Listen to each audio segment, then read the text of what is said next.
I do think having confectionery in your life is really positive. I think if you look at where we are now in terms of like cost of living and the economy, they've always reviewed confectionery and categorized it as sort of recession-proof industry, because while people are feeling really good, they still indulge in confectionery. While things are going really bad, it gives them something to live for and something really fun and some That's small interesting. part of enjoyment. And I think I really like it as a tokenistic thing to say, like, in good times and bad times, like a piece of confectionery does make a difference. No, I love that. I didn't know that. That's the first time I've actually heard that. Yeah. Great recessionary Yeah. indicator. Yeah. Welcome to Moonshot. How can we enjoy life's little indulgences without sacrificing our health? And what if you could satisfy your sweet tooth and feel good about it? Joining us today is someone who's not just asking this question, but answering it in a big way. Our guest for today's episode of the Moonshot podcast is Daniel Kitay, the lawyer turned entrepreneur who's disrupting the confectionery industry with a bold mission: to make sweets that are not just better for you, but actually good for you. Daniel's journey is an interesting one. Imagine starting a business during a global pandemic with just an idea, some gummy molds, and a vision, and turning it into a multi-million-dollar brand now sold in over 5,000 stores across multiple countries. That's the story of Funday Natural Sweets. In this episode, we'll explore how Daniel turned his personal struggles with food into a groundbreaking business, the processes he's made about balancing indulgence and nutrition, and how we can all enjoy sweeter yet healthier treats. Thank you to everyone who has subscribed to the channel. If you haven't subscribed yet, then please do, so you can get access to all of the latest episodes of the Moonshot podcast. Your support means a lot. I am your host, Tatjana Pandurovic. Let's dive in. Dan, thank you so much for joining the Moonshot podcast. Funday is a very, very popular product in my household. Almost too popular, I think, because I don't think we're ever out of stock. So first of all, thank you for such an amazing product. Thanks for having me. What a nice and warm introduction. Thanks for being, appreciate being here. Your story is incredible. You're a lawyer turned confectionery disruptor, and I've heard you talk about your unhealthy relationship with food as a child, specifically sweets. Can you tell us about all of that and how it led to the creation of Funday? Sure. I think whether it's genetics or nurture, I think for me, food has always been a fundamental part of who I am and what I enjoy. Probably lean towards more the sweet side of things in my childhood, and like most kids, really indulged in candy and lollies and chocolates and everything in between. I think through childhood, I was always overweight, and weight was always sort of a challenge. And interestingly, like I'm one of three boys, and I was the only one that was probably like on the bigger side. And my parents are quite slim, so I don't know. I'm just going to put it down to genetics. And I certainly love food more than anyone in the family. But I think maybe it's a maturity thing. But I was going through school and indulging in a lot of this sort of, call it bad food at the time. It's sort of changed and pivoted now, but sort of fast food and junk food. And it's really only when I finished school and I think probably became a bit more mature that I realized, being overweight is truly unhealthy. And I think the things and steps my parents were trying to put into practice was actually very helpful. And I was probably just like a moody sort of teenager and telling them to stop bugging me. But it became more apparent to me as I got a bit older and finished school and started uni that, I needed to really take control of the obsession I had with food in general, but also just particularly with junk food. And I remember probably being about 17 and probably 20 or 30 kilos heavier than I am now.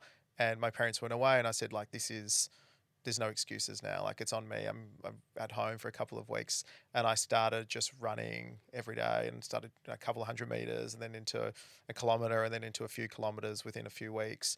And at that same time, I decided, well, if I'm really going to try to lose weight, I better really look at my diet and cut out essentially all sugar from my diet. And what that meant was where I was getting enjoyment from all these sort of confectionery items before, simply just wasn't getting access to it.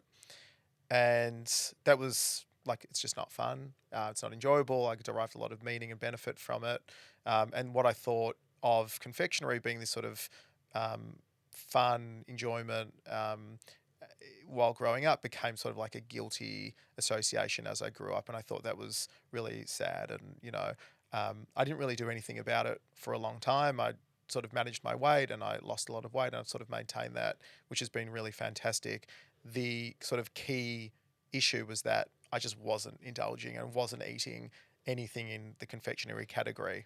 It's such an interesting topic because when you're a child, it's such a normal part of our culture in Australia, especially that when you're at sports events, when you're at school, when you're like doing any types of activities, that candies and sweets are often used as a reward mechanism or they're provided at the end of a game. And kids typically consume so much sugar through sweets. The first time I thought about this was when I started tennis coaching when I was about 16 or 17. And the head coach at the club that I was at, we used to have candies as well, like, the snakes, the typical party mix, confectionery mix that you see anywhere else. But she used to say, we really don't want to encourage food as a reward mechanism. So she would like really put in a deliberate effort to try use like other Other awards things. and other prizes. That is the very first time I just started rethinking that relationship. That is such a normal part of culture. I think it makes sense. I think if you look at confectionery, what makes up a piece of confectionery is largely glucose and sugars and refined sugars. And I think it's very intentional because it tastes really good, but it also has a physiological effect on our brains and it releases things like dopamine and serotonin that make us feel really good. And I think it becomes an addiction because that reward versus an action versus a reward. So if you do something, then you get something that makes you feel good is like a positive loop cycle, feedback cycle. And you sort of, that's the addictive nature of it.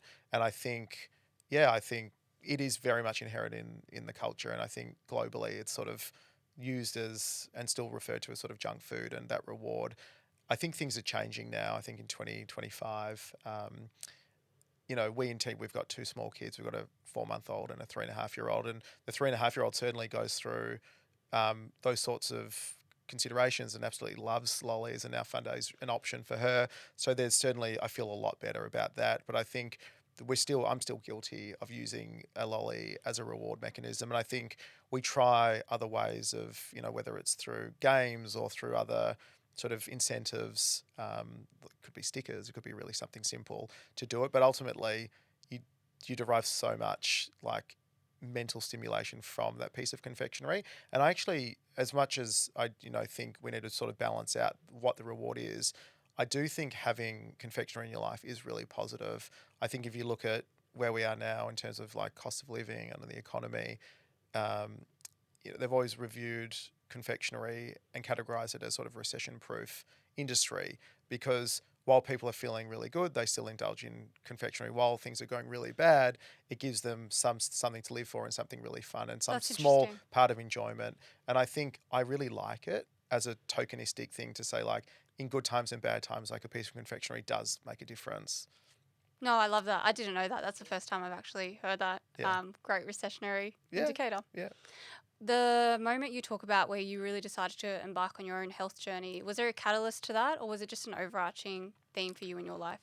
I think it's probably just a maturity thing. I think, at least for me, I probably matured like a bit later in terms of mentally. Even at uni, I look back and I was like, what was I doing? But I think, I finished school at 17. Later the year after, we were probably going out and I was probably going out a lot to bars and clubs and really started to take probably more of an interest in like girls. And I think weight was always the one thing that I just was not feeling very confident in sort of my appearance. And particularly like with friends that looked really good, I was sort of just like, I really need to do something about this. Like it actually does mean something.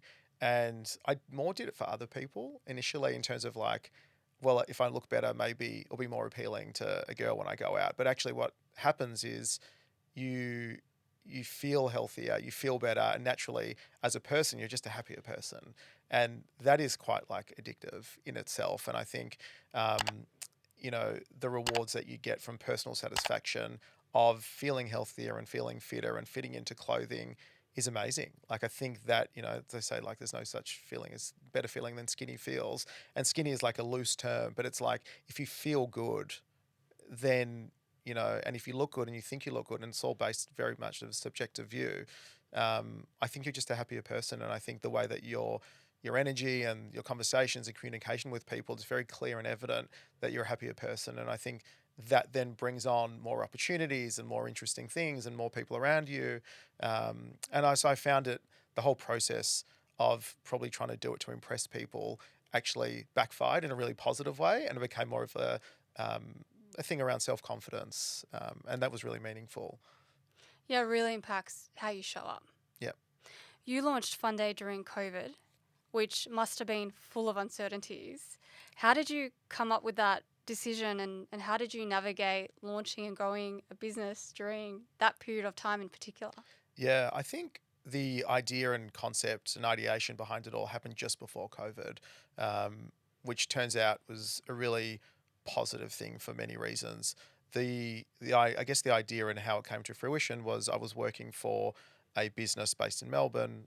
They're actually owned by the largest vitamin and supplement company globally, and my sort of the head office for what I was working for was in China, and my boss was Chinese, and I had to speak through a translator, and it was like I was getting paid more than I'd ever been paid before, and I think like on paper everything was really good, frustrating at times as business is, but like really really positive. Um, I'd always had the desire to run my own business. Like, I'd always been very business savvy, or really thought at one stage in my life I would run a business. And people around me would always say, like, you're just going to do well, like in running a business. And I was like, I agree. I think I've got the confidence that I think I can, but I don't even see a future where I'll be running my own business because I have no idea. And I would meet with mentors and people that I knew and would basically just try to say, like, do you have any businesses I can like get involved in, or can I be the GM or the CEO of the business? Because I just couldn't come up with my own idea. What ended up happening when I was at this role is I said, like, enough is enough. Like, I'm about to get married. I think we're just maybe, my partner and I, we got engaged at the time and bought a house for the first time. And I was like, well, if I don't do anything now, I'd sort of been advised, start a business before you have kids and a mortgage. And I'd already screwed one of those things up. So it was now or never. It was now or never. And I think, it sort of just came to it. I said, all right, I know I love this health space. I was working vitamins and supplements. I really like that. I loved working with the different pharmacies and supermarkets in Australia. The real efficacious vitamin and supplement industry and the stringent rules and regulations was one thing I didn't really love and didn't see me slotting into. But I thought health food was a really nice place for me. But again, like, what was the idea? Like, I didn't know exactly what it was. So I took some time off while I was at that role, just for a week, and I went to LA and London. Probably spent like 2 nights in each. It was sort of like a real whirlwind trip. Took an empty suitcase, positioned my hotel around all the major supermarkets and stores, and spent a couple of $1,000 basically buying up every innovative piece of sort of food, health food, vitamin and supplement. Came across some really interesting products that were substituting sugar and refined sugars for things like tapioca fiber and chicory root fiber, and a sort of light bulb moment. And I was like, wow, like, it's possible to now do this. And I think part of it is you don't know what's possible until something slaps you in the face and you're like, actually, you can be achieving this now. At the same time, seltzers was a thing. White Claw had just kicked off in the States, and there was no seltzer in Australia. And I thought, oh, like, this confectionery thing looks really good, but also low carb, low calorie natural seltzers is awesome. Bought it all, sitting on the plane for probably a day or two in total, and I was like, this confectionery thing, like, this is the roots of me and my being. I can now do something about it. The current sugar-free market of lollies is terrible. They fill it with sugar alcohols, maltitol, sorbitol. I tried it. I didn't. I felt sick every single time. I started looking at reviews online, and I wasn't the only one that would eat sugar-free confectionery and sort of like have to run to the bathroom and feel sick. And I was like, clearly there's an issue in what's being offered in the market. I see white space here to offer a product that is low in sugar, not 100% sugar free, but 90% less sugar, doesn't contain any of the artificial sweeteners, tastes as good or better than regular confectionery. And I think I am the right person to do it because I've got enough business experience, but I have a passion in food, and I absolutely love this space. I came back, quit my job. This was pre-COVID. Started working on formulations in my own kitchen. I think the beauty about anything in food, and typically most things in like grocery or pharmaceuticals, you can see the ingredients really clearly on the back of a packet or on a website. And so I went and globally started sourcing things just using Google. I'm a big cook. Sourcing ingredients, sourcing the actual Yeah, molds to help it create all. the Actually, products. funnily enough, I bought my first molds off Amazon in probably 2019. There was sort of like gummy worm molds and heart molds. So, how were some of your early experiments? Because the way that we came across Funday, my partner and I, is we also absolutely love sweets, and we were looking for a healthier alternative. Yep. And so, initially, we were buying our own molds and just like looking up recipes for how do you make healthy sweets at home. Yep. They're okay. I wouldn't rate our products as highly something that you could ever take to market. What were Yep. some of your earliest experiences like? Probably the same as you. I think and I think the starting place and the logical place is YouTube or Google or any blogs or forums about making gummies. Like these are things that people have been doing, and it wasn't about inventing it. I think the challenge for me was, well, everything uses glucose, everything uses sugar. Like, how am I going to do this in a way that still tastes good but uses these substitute ingredients to sugar? And that then became probably 100 iterations later of like, oh well, I think we need to put this amount of chicory root fiber in there because it makes it a bit firmer, but also is a degree of prebiotic fiber. And in the back of my mind, I knew that this needed to be a 5 Health Star product. And I think, therefore, you sort of become more on the maths and data side in terms of like, well, what does a recipe need to be to deliver a great product, and also the nutritional profile that I need to be able to market this product as truly differentiating.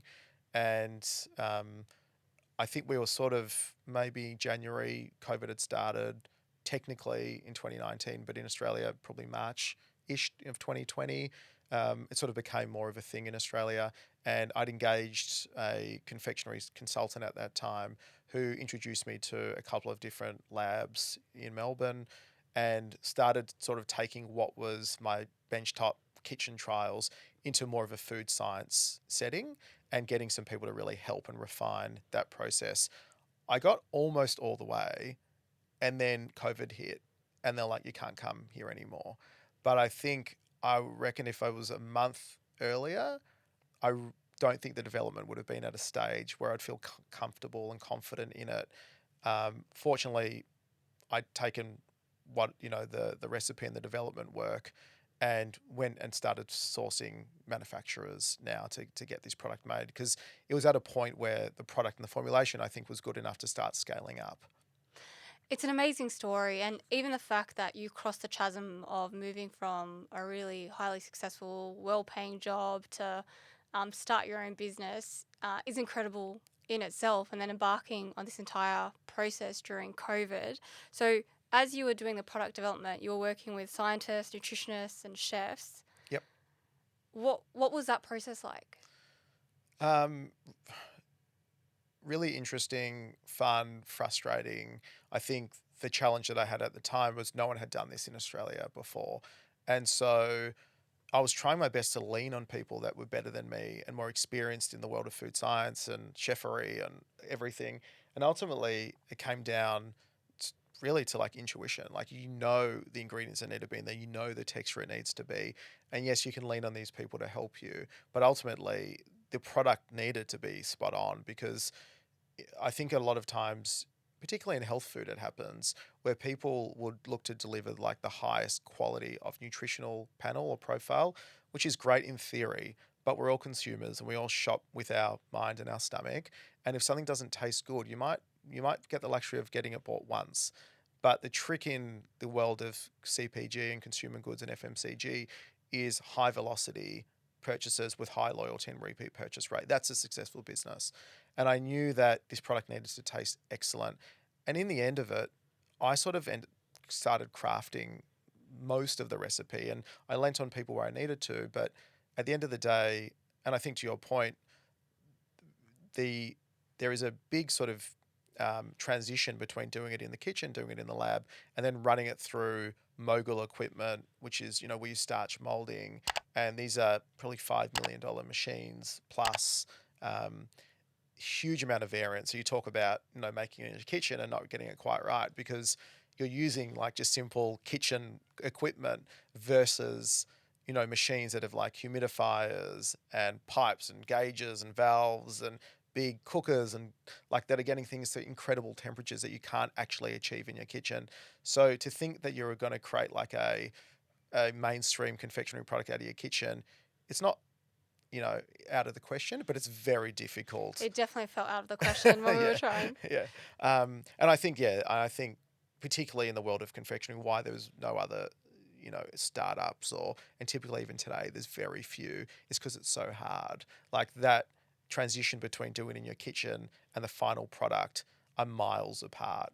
And trying to find a manufacturing partner that can help you get there is the really tricky thing. And, I think it becomes sort of a barrier and a helpful barrier for us that other brands struggle to get into it. And I think the one and the person or the people or the business with the most amount of passion and dedication will get there. But if you think it's going to be an easy journey, you'll be out in a couple of months. It's just certainly one of the most difficult things I've ever had to do. It's so interesting to learn that because I've wondered this exact same question. There really isn't a lot of brands that do this well. Like it's a very few select brands that are in this space of healthy confectionery. And do it to a degree of, like you said, like having a product that has longevity, that tastes amazing, but is generally much, much better for you as well. So it's just really fascinating to learn those insights. Yeah. In a world full of diet trends and health fads, how do you avoid falling into the trap of short-term popularity and instead focus on long-term value for consumers? Yeah, I think at the end of the day, where I start and where most businesses should start is about solving a problem. And I think it always comes down to, as a founder, you typically have a problem or a challenge and you want to overcome that, trying to find and validate that across the market to see like how wide, what's your TAM, like how significant can this be? How much of an issue is this for people is sort of the foundation. I think what I found is people really just want good tasting lollies and confectionery in general that makes them not have associations of guilt and leaves them feeling positive and having a positive experience. Like that is the overarching insight. As to how you get there and the ingredients that you choose to use is very much up to the angle or the brand or the strategy of the business. For me, it was like, let's delve into the world of low sugar gummies and let's deliver it through that way. Yes, there are trends in terms of adding super functional ingredients. Plant-based and vegan is certainly like a trend that's been going on for a couple of years. There are brands that sort of get involved in that, in this space and try tack on and to every sort of trend and be everything to everyone. I think what was really important to me was delivering on the promise of what, people want. And to that extent, it's actually quite basic. I think we've left it in a way that is really similar to what you can find elsewhere in the market. We're not pursuing every single trend. We sort of stick to our guns and hone in on very specific type of product with a very specific type of flavor, with a very specific type of texture, very intentionally and strategically. And I think being really true to what we said we were going to do and being true to the product that I think gels with most people, no pun intended, is actually creating value for people because, as I said, the insight was people want what they're used to, but they want a better for you option. And that's all we really aim to deliver. How did you go about creating that balance of healthier option without sacrificing enjoyment? Which ingredients did you use? So I think the key thing for us is to remove all the refined sugars and all the sugars from the product. 90 to 95% of gummy products are made of sugar. And that's a really big challenge. It's not like taking 10% of a product out and finding alternative ingredients. So 90 to 95% of the total ingredients compilation Yep. in typical confectionery products is sugar. Yep. Yep. Wow. Yeah. So, I mean, you can look at every back of packet, and typically it will be, if it doesn't say sugar, it will say glucose, or it will say dextrose, or corn syrup, or high fructose corn syrup, or, there's always a variation of it. I think there are only few ingredients in gummies, and, sugar is a, the main one. And I think sugar is incredible as an ingredient in lollies. Makes it taste incredibly sweet. It actually sets the product amazingly well. It's the least temperamental when it comes to manufacturing. It's the most addictive for people. Like, there is no doubt that it makes sense to use it. And so the challenge is, well, if you get rid of it, like, what do you put in place of it? And how do you still deliver on what people want? And so I had explored multiple ingredients. I ended up choosing tapioca starch, and an ingredient called chicory root fiber, which is also known as inulin, which is a sort of natural prebiotic. The tapioca is about 60% like the sweetness of sucrose. So you'll notice when you eat Funday, it doesn't like hit you in the face of that like big sugar hit. It's sweet without being overbearing. And chicory is slightly sweet. But the combination of the two get you close-ish in terms of sweetness. And we do use really nice natural colors and flavors, things from like beetroot and spirulina and carrot, blackcurrant, to give it the colors and flavors that we need. We use stevia, which is widely accepted as a natural sweetener, and we put a little bit of it. And I think it's all about finding the right balance. And I think, we've done a pretty good job at trying to get close to what people like. The interesting thing for us is a lot of our consumers, and probably a third of our consumers, have not been eating confectionery for a long time and avoiding the confectionery aisle altogether.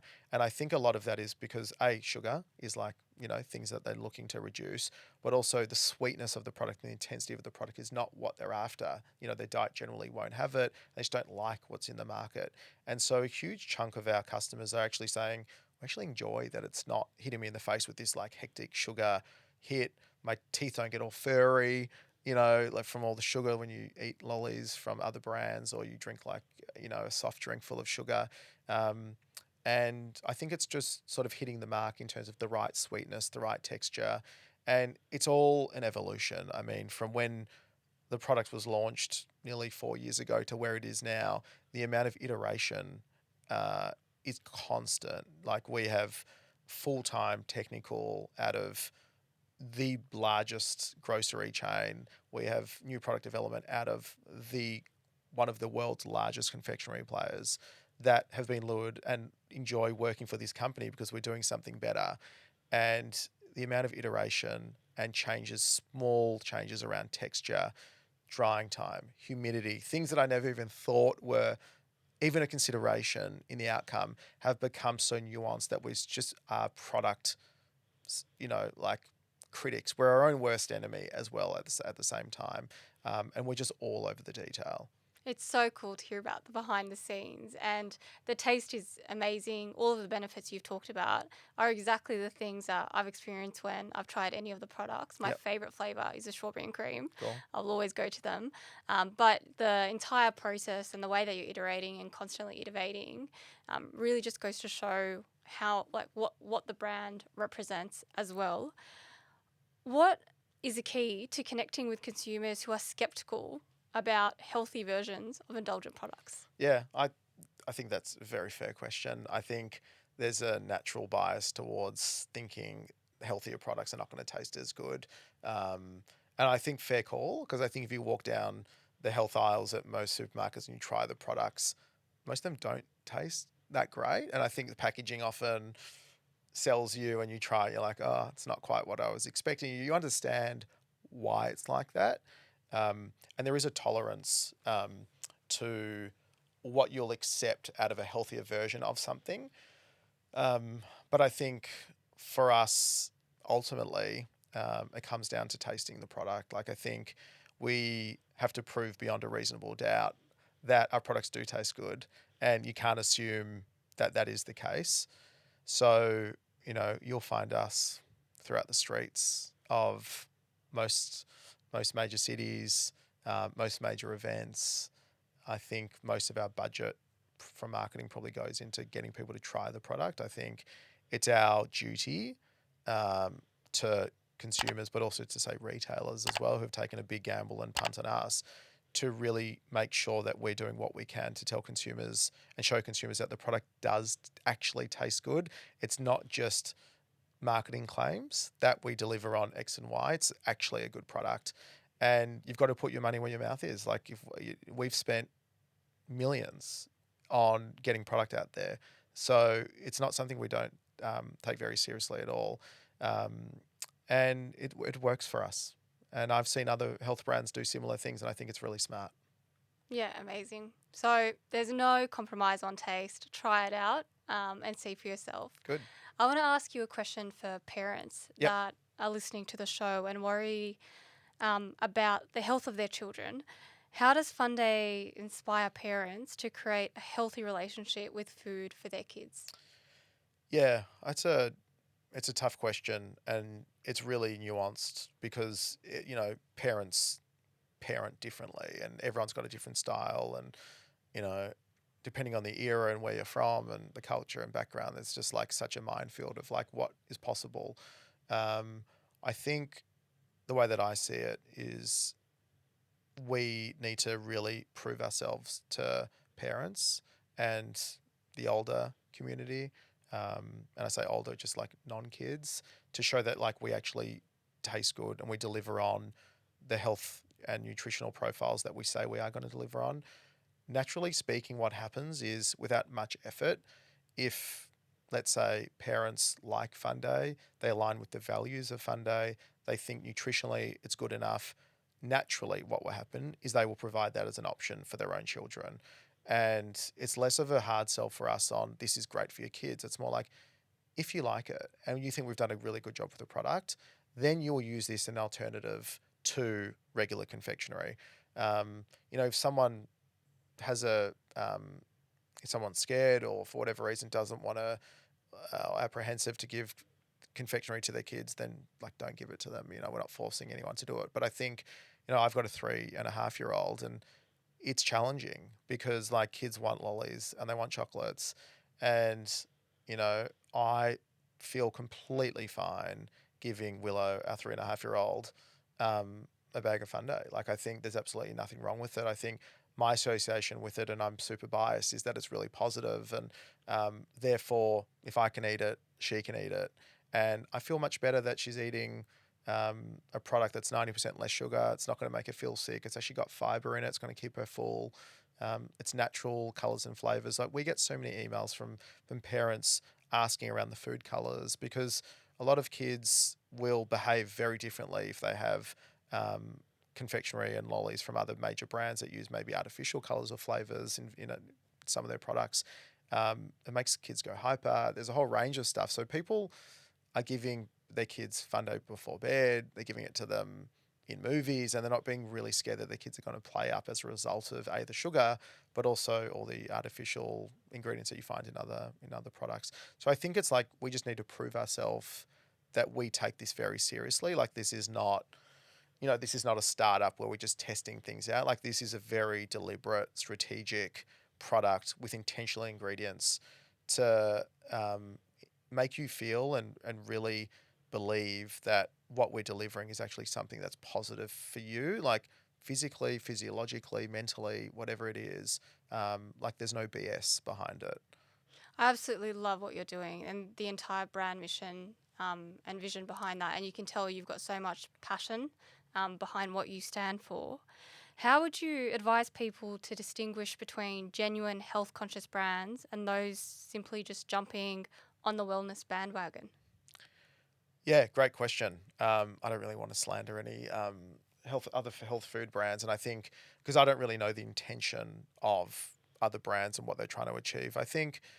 Honestly, I think it's really clear. Like when you see a brand, often take a look at the founder, like hear the story and the motivation behind it. I think that largely tells you how serious they're going to take the product. The brand less so. I mean, like if the product is deliberately done in a way to provide an amazing health profile and nutrition to solve their own problem, it's a very good chance that you're going to be happy with it as a customer. If there's a multinational getting involved that's looking at dollars and cents and trying to ride a trend and looking at Funday's data and saying, oh, we think we can do this too, um, I think you should know where you're buying it from.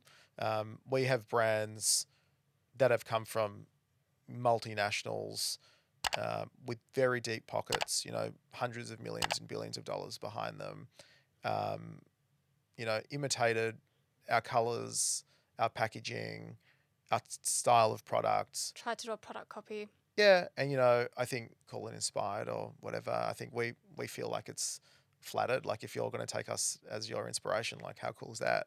And they've tried and they've put products adjacent to us in the supermarkets, and I can show you the numbers. People decide very quickly whether they're going to like the brand that's authentic or not. And safe to say that brand is basically deleted from every supermarket now, despite having way more money than we do, because they're a big corporate that is really after the next trend. And I think people just decide for themselves. And it's like we just stick to what we know, and that is making great tasting, healthy lollies, delivering on our promise. And people will try, and I hope the ones that are authentic do incredibly well. And we encourage brands to get involved. And, if you can offer something that we can't offer, great, go ahead and do it. But people, I think, are probably a bit more considered, and through having access to like the internet at their fingertips, they can quickly tell like who's in it for the money and who's really in it because they care. So we just let the customer decide ultimately. Well, speaking of the supermarkets, I Yep. want to talk to you about how you scaled Funday. When it came to pitching to major retailers like Woolworths and Chemist Warehouse, which strategy worked for you? At all times, it was really hard. The strategy is really showing the passion and why behind the brand. So, you know, even today, it's explaining what what problem is Funday solving in the market, because retailers, what they're trying to look for is something that's going to bring new customers into their category, something that's going to drive incremental revenue to their category, like putting in an exact replica of something at the same price point is not the strategy of the retailers, because you might lose a sale from one and gain one in the other, and your net outcome You're still net it's neutral. still you're still net neutral. So where's the benefit in that? And there's a lot of work to get to that point anyway. So I think it's always trying to provide the retailer with education around what is the problem that you're trying to solve, um, what solution do you have for it, and what are you going to do to make it known to people that you have this solution. And I think where a lot of brands maybe get unstuck is they've got good products, but they don't have the marketing nuance or the dollars to really educate people about why their product is better.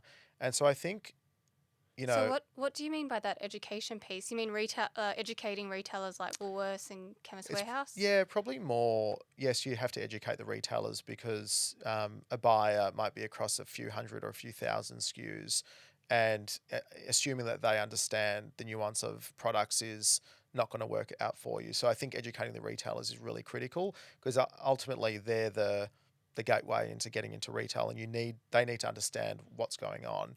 But I'm saying it more in terms of once you get a product on the shelf, and I would say that's probably the easy part in relation to the rest of it. It's how are you going to move that stock off the shelf? Because all retailers, online, offline, have velocity requirements about how many products you might sell of that particular SKU per week in that store.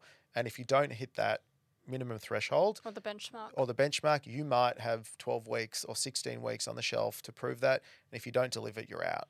And you need to pay for that. I think there's marketing requirements within the retailers, and there's commercials that need to be done, and there's a big investment.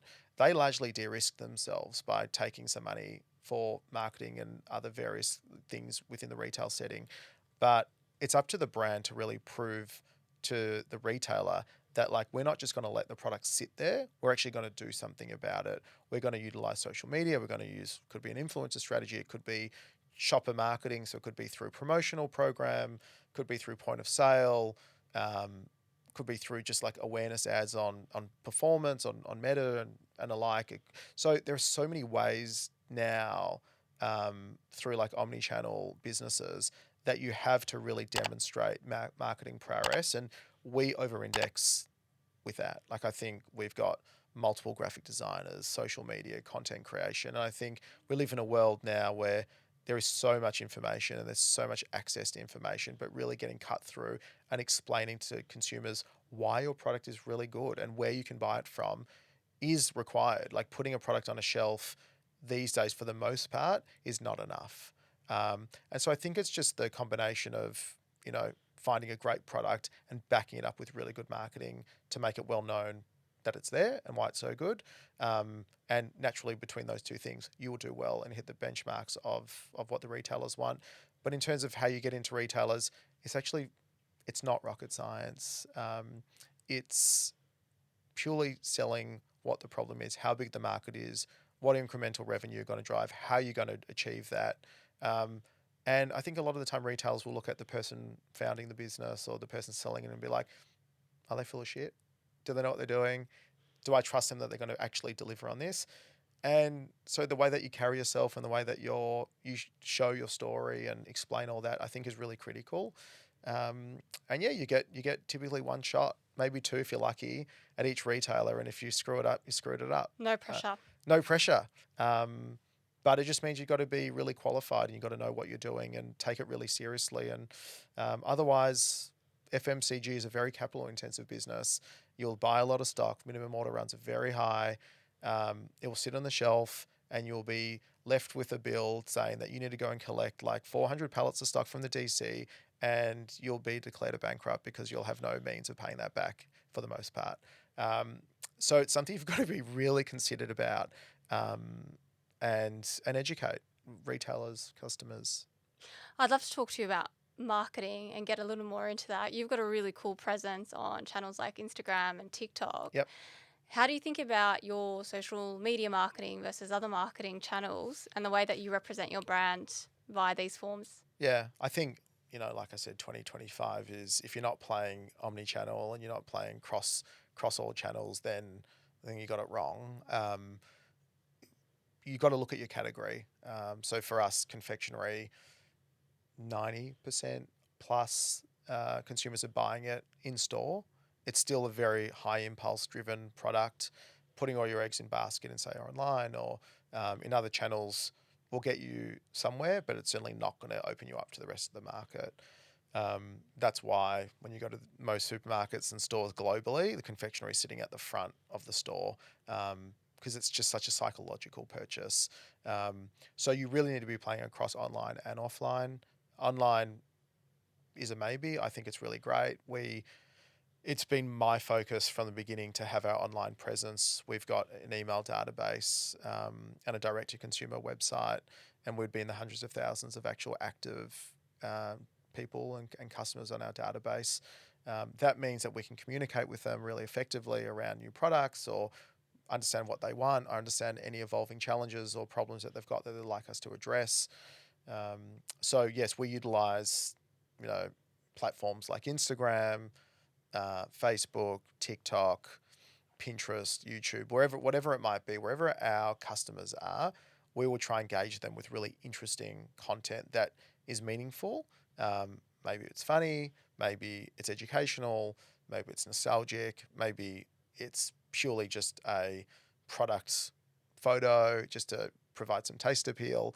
But I think that has to be done in combination with a really good shopper marketing and sort of trade program, which is, well, people are instinctively looking at buying products with a ticket. That's how we've been trained. And I say ticket like a discount, and particularly in confectionery. So just understanding the context of where you play. Like, are you in a high promotional frequency category? Are people more likely to buy your product for the most part if there is a discount on it, even if it's small or not? So just understanding the dynamics within your category is really important. And then we take trade marketing really seriously. We've invested hundreds of thousands of dollars into point of sale material, big counter stands, floor stands, activations in retail. It is really if you spend a day in our marketing team in our business, you are across everything from billboards to digital displays at supermarkets to influencer posts to affiliate programs to loyalty to subscriptions. Like, it is a real 360 at Funday. You've got a real omni-channel strategy, and I didn't realize still the vast kind of majority or percentage is still from in-store purchases. With all of your other marketing channels, whether it be through the social media, through the influencer marketing or activations channels, is there any of those where you're finding that you've got the highest conversion rates, or you're getting kind of the largest pull through in terms of brand sales and awareness? I guess brand sales and awareness might get looked at differently, but Yeah. how do you look at those different channels? Yeah, I think retail's really good because from an awareness piece, I mean, there's no better awareness than most people in Australia are shopping at least once a week at a major retailer, a major grocer. So, just to show up and be there is your billboard in itself, and they're seeing it religiously every week on their shop or multiple times a week. So I think from an awareness piece, the closer you can get to your customer, wherever it might take, wherever it is, you need to figure out what that is and do it. For us, depending on the channel, depending on the retail outlet, we will play either in one area of the store, two areas of the store, maybe more if the retailer really likes us and allows us to do it. But we're certainly trying our best to sort of get the brand out there in the areas of the store that we think they've got the highest propensity to buy the product. From a conversion perspective, I think you just look at the channel. If you're a vitamin, and I don't know exactly the breakdown of sales between, say, like pharmacy and grocery today, and I did a couple of years ago, but I would say if you're going to launch a vitamin, you want to go into a pharmacy channel because, like, your intent as a consumer walking in, maybe you've got a script and you're waiting for it, is like you're just more likely to be considering your wellness at the time you're in a pharmacy.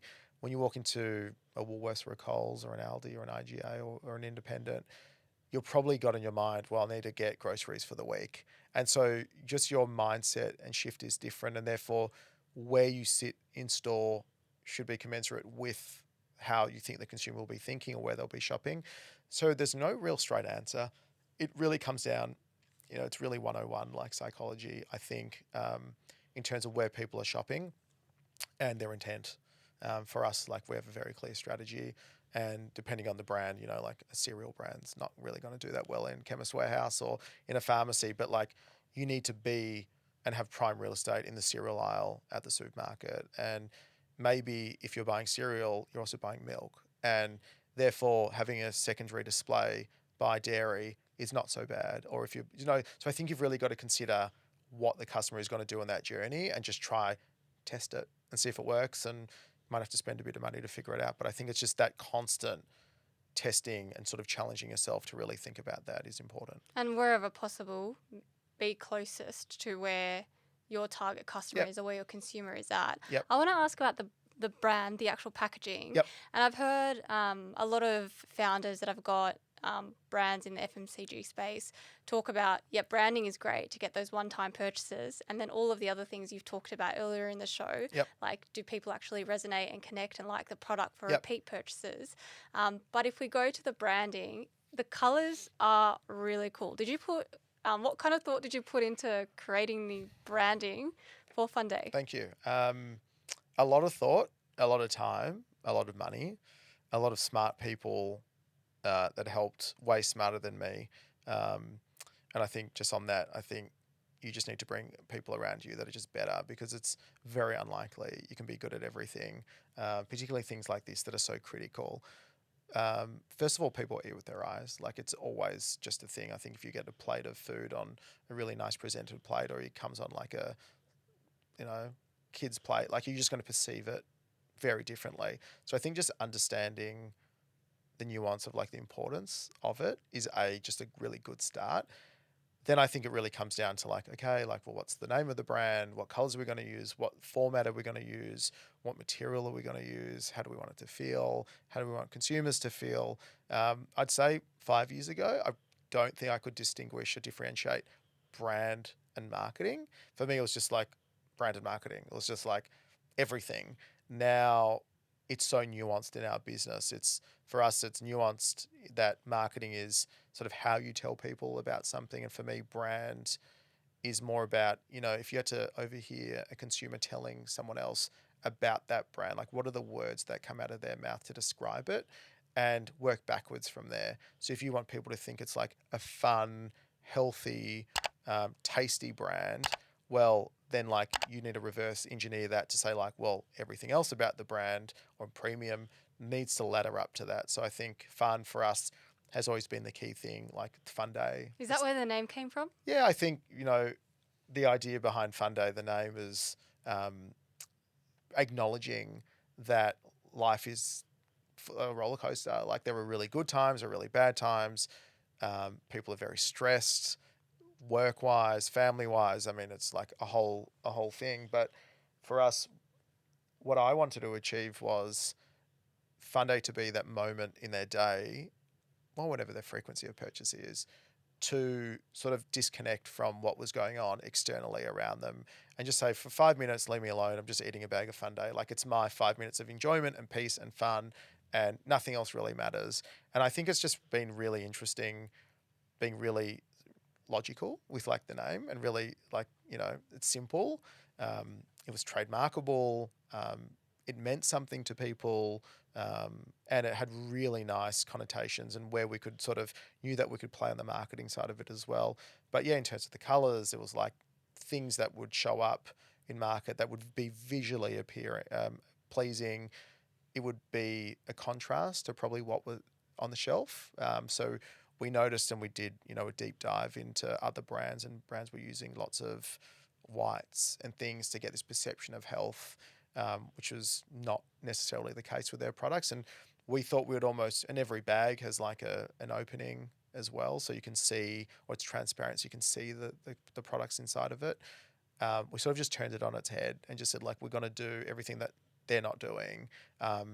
And so Whatever they're doing, we'll do the opposite. yeah, basically. And I think it was intentional in terms of creating a real separation between us and them, and really creating our own lane. And we were the first, and largely are, like the main brand doing this. And I think we had to establish this new category, and we got to establish it from scratch, which is amazing. It also takes a lot of effort to then educate people about it and why it's different.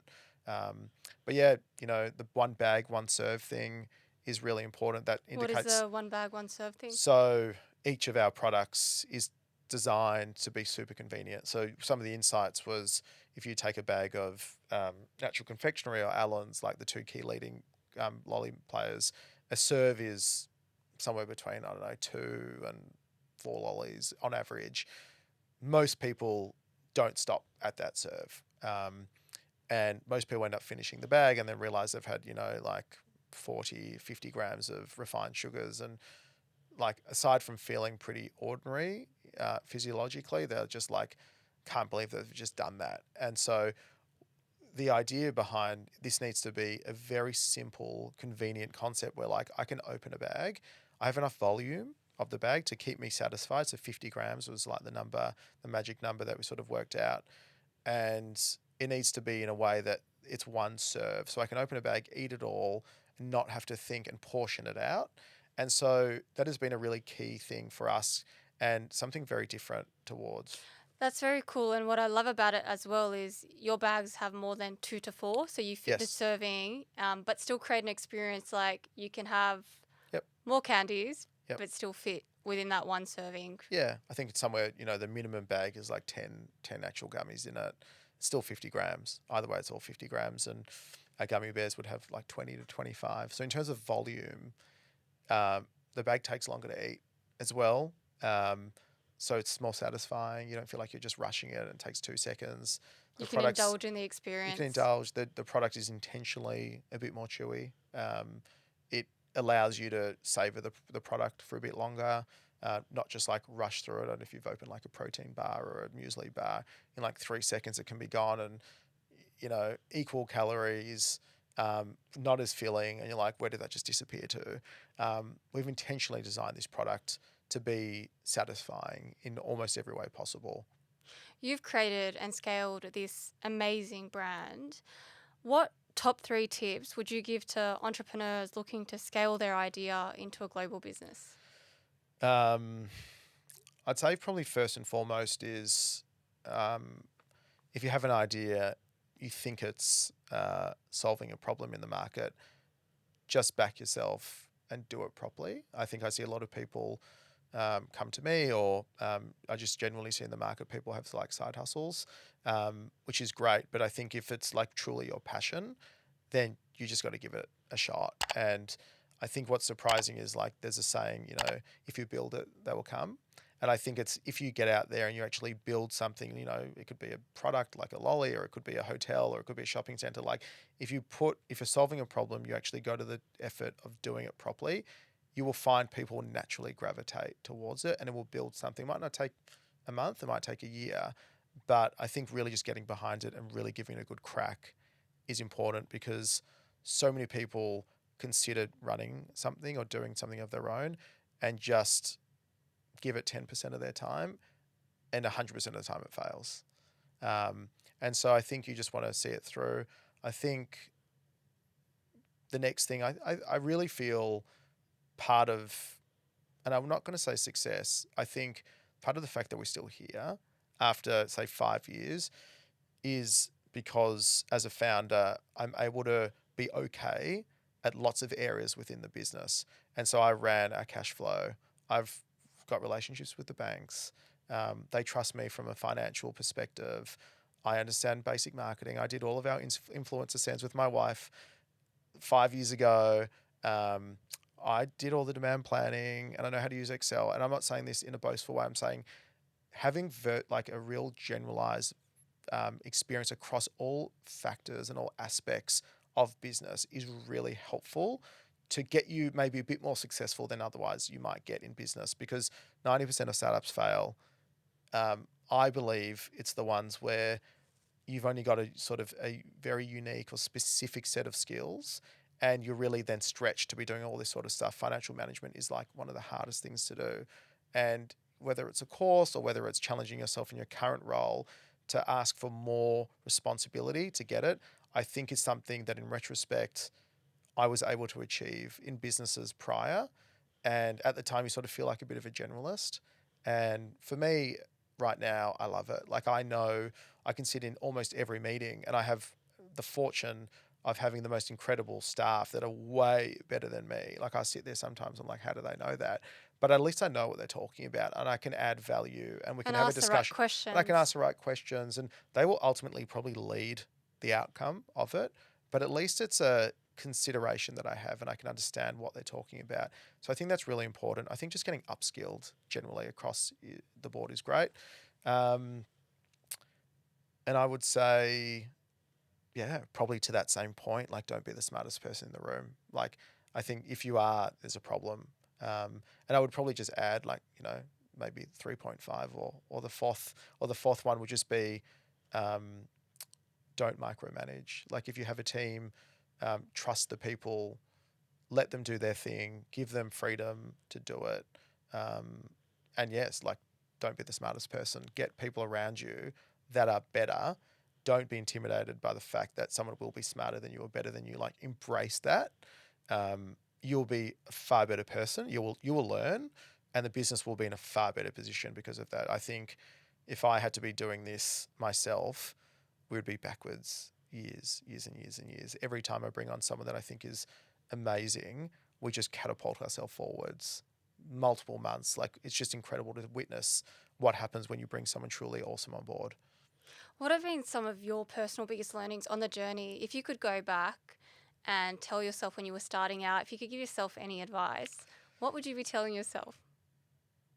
I think ignorance is bliss. And I really believe that. I think at the time it was just let's start, and I say let's create a business. Let's go into a lolly business. And I remember thinking, oh, like I'm trying to do like a P&L, I'm trying to do a cash flow, and I'm just like, I have no idea. Like the business hasn't even started. I don't even know what the unit economics are going to be.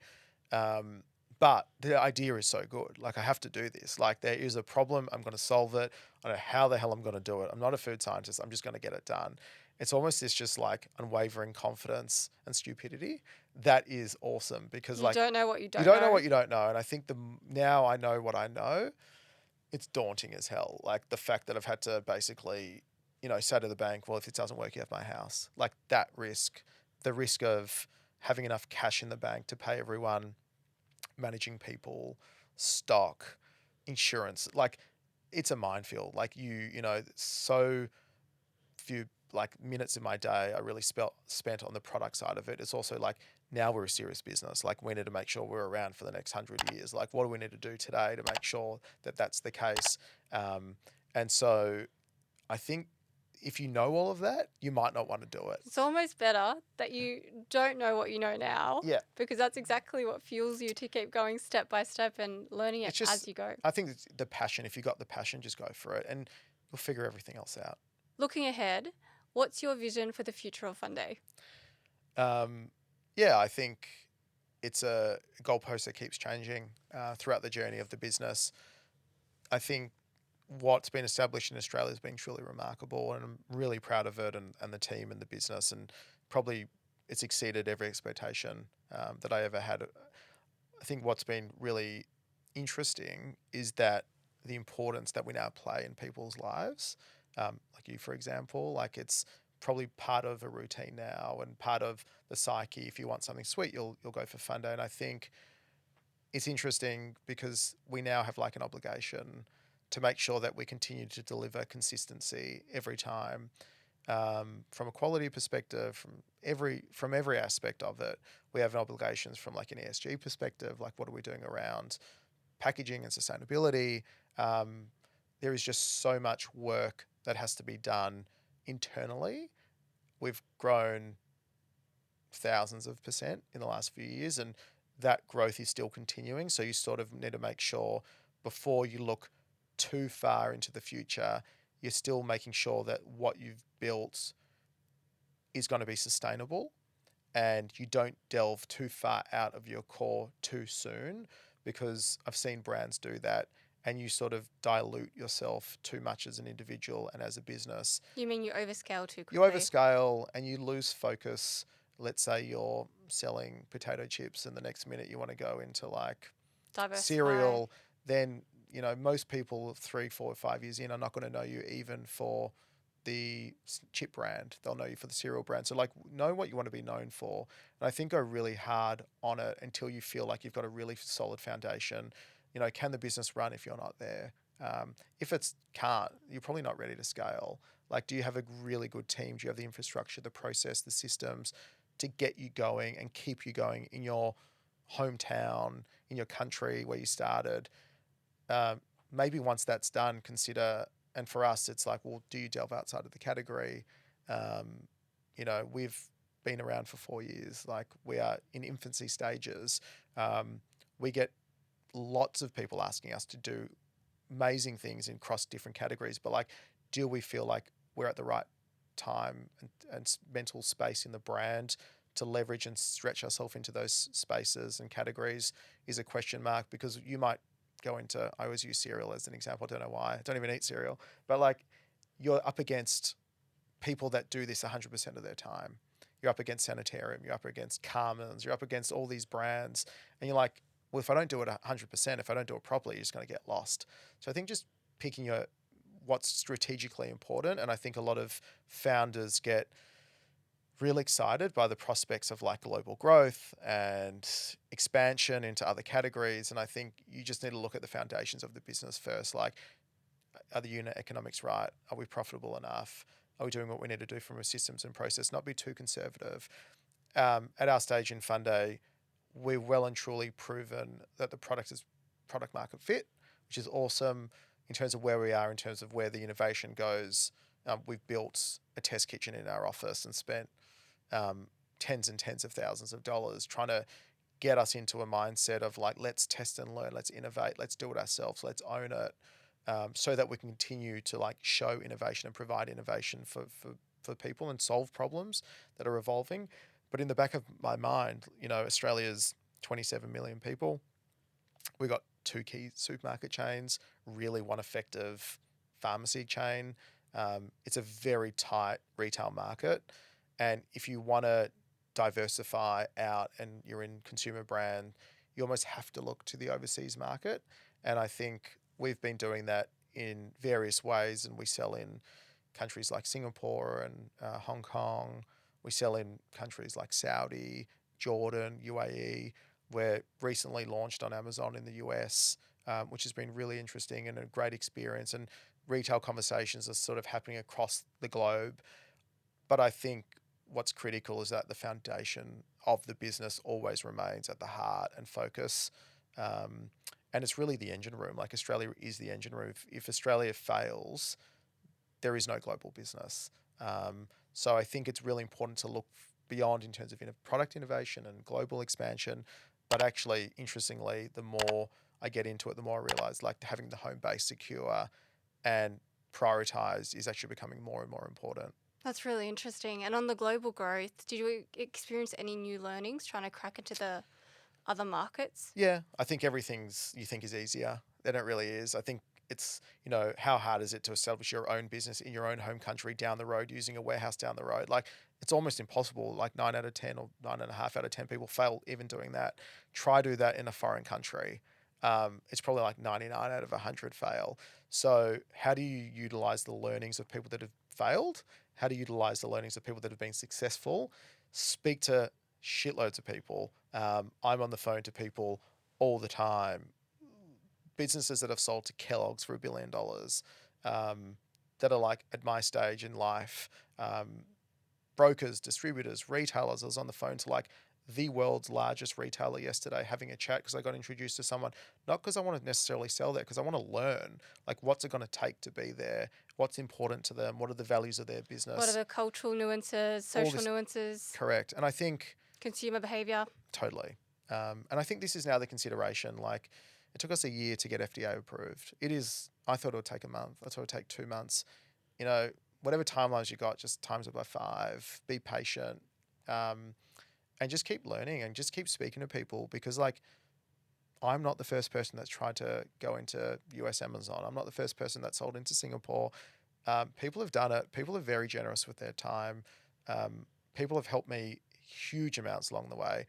I try my best to help people, and it's all relative. Like, I think we're just good and okay, but to someone who's starting out, like, we're the bee's knees. And to me, going to someone in America that sold the business to Kellogg's for $1 billion, like, to me, that's like success. So I think it's important just to give and take throughout the journey as well. What a great way to wrap. Dan, thank you so much for joining and sharing all your wisdom and insights around Funday. I personally am a lifelong fan and cannot wait to see the continued success Awesome. of Thanks. Funday. Thanks for having me. I appreciate it and look forward to having you as a lifelong customer as well. Thanks. Amazing. Thank you.